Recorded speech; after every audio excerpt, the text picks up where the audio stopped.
volunteer work in the Superior Court of Los Angeles, helping domestic violence victims get restraining orders against their perpetrators. I'll call her Mary. She came into the court neatly dressed, just like any other woman we would encounter walking through the halls of City Hall on any given day. And then she told the story of what had happened the night before, when her drunken husband came home and in an irrational fit of jealousy tore the telephone off the wall, threw it at her, hit her, and kicked her, as he had many times before.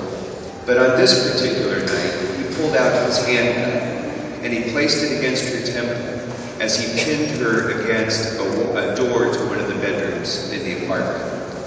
And with amazing clarity of thought and coolness, she said, don't. The children are in the bedroom. Think what it would do to the children. And that comment was enough to diffuse the situation until he passed out and she and the children left that apartment and came the next morning to get a restraining order. So think about those children when you think about what the city attorney talked about.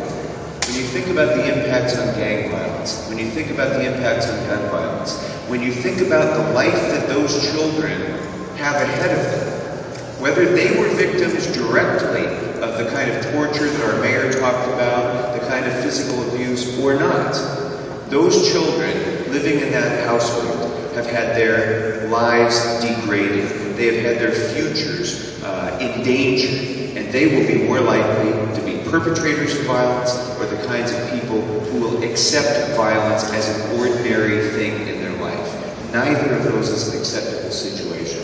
So I want to thank Susan Hess. I want to thank Mr. Bonin and the mayor and Christine Devine and everyone else for bringing us together here to honor the work of the Domestic Violence Task Force and Susan Hess and our law enforcement officers. Let's redouble our efforts to continue this commitment and bring an end to this scourge on society.